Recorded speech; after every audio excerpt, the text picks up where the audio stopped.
नमस्कार, मैं हूं प्रमिला दीक्षित। फिल्म कश्मीर फाइल्स में आपने एक डायलॉग सुना होगा कि सरकार किसी की हो, सिस्टम हमारा है। लेकिन भारतीय राजनीति में कुछ नेता ध्येय के इतने पक्के होते हैं कि सरकार किसी की भी हो, मंत्री वही होते हैं। अर्जुन के तीर की तरह लक्ष्य को साधे तो निशान मछली की आंख की तरह सीधे मंत्री पद पर ही बैठता है। महाराष्ट्र में जब से बीजेपी शिवसेना की सरकार बनी है, जनता को सहूलियत मिले ना मिले, बाय गॉड सरप्राइज देने में सरकार कोई कमी नहीं छोड़ती। एक दिन आप अचानक सोकर उठते हैं, मालूम चलता है जी सीएम साहब बदल चुके हैं। अब जब तक आप इस सूचना को जज्ब कर पाते हैं, आपके आत्मसात करने से पहले ही खेल फिर से हो जाता है। कई मौके तो ऐसे आए कि जनता को लगा कि हाथ बांधकर साइड में खड़े हो जाएं। नहीं, पहले आप लोग कर लो, हम बाद में देखेंगे, पहले आप अपनी तसल्ली कर लीजिए, फिर हमें बता दीजिएगा। शरद पवार को राजनीति का दादा कहा जाता है। आईपीएल खत्म होने के बाद और वर्ल्ड कप शुरू होने से पहले एक बार फिर से महाराष्ट्र ने फिर से मन लगाने का काम कर दिया है।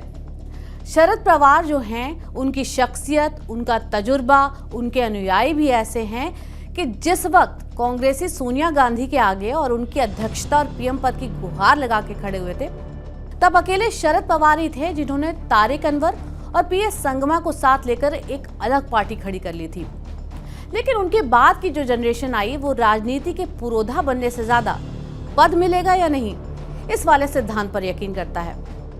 और लगता नहीं है कि शरद पवार के लिए अजित पवार का जाना अप्रत्याशित रहा होगा। सरकार किसी की भी हो, लेकिन मंत्री पद अपना हो, ये फैसला जो है, ये जो एक सिद्धांत है, अजित पवार ने हमेशा से इसके लिए संघर्ष किया है।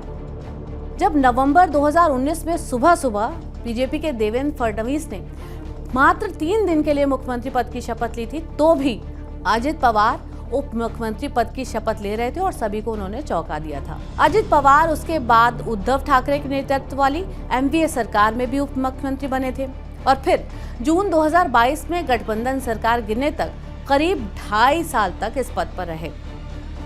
इससे पहले अजित पवार अशोक चव्हाण की सरकार में भी उप मुख्यमंत्री रह चुके हैं। पृथ्वीराज चव्हाण की जब सरकार बनी थी, कांग्रेस राष्ट्रवादी कांग्रेस सरकार का जो कार्यकाल था, उसमें भी वो उप मुख्यमंत्री रहे थे। जैसे महाराष्ट्र की राजनीति में अजित पवार ने उप मुख्यमंत्री पद को अपने नाम पर पेटेंट कराने के लिए एड़ी चोटी का जोर लगा रखा है, उसी तरह यूपी के दिवंगत नेता अजीत सिंह भी हर सरकार में मंत्री रहे हैं। अजीत सिंह अटल बिहारी वाजपेयी की सरकार में कृषि मंत्री रहे हैं, नरसिम्हा राव की सरकार में खाद्य मंत्री रहे, साल 2011 में वो एविएशन मिनिस्टर बने और कुल 4 बार कैबिनेट मिनिस्ट्री रहे। ऐसा ही पदों का इतिहास नरेश अग्रवाल का भी है। उनका एक दल बदल का लंबा इतिहास रहा है।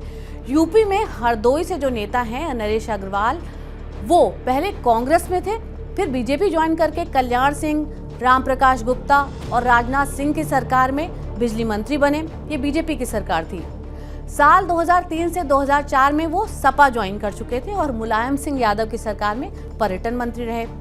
मार्च 2010 में राज्यसभा के लिए चुने गए और फिर मार्च 2012 में इस्तीफा दे दिया और फिर से सपा में आ गए। 2018 में नरेश अग्रवाल ने फिर से समाजवादी पार्टी छोड़ दी और भारतीय जनता पार्टी में शामिल हो गए। कुल मिलाकर जनता के लिए बड़े संघर्ष हैं। किसको वोट दें, किसको चुने, ये सब झंझट जनता का है।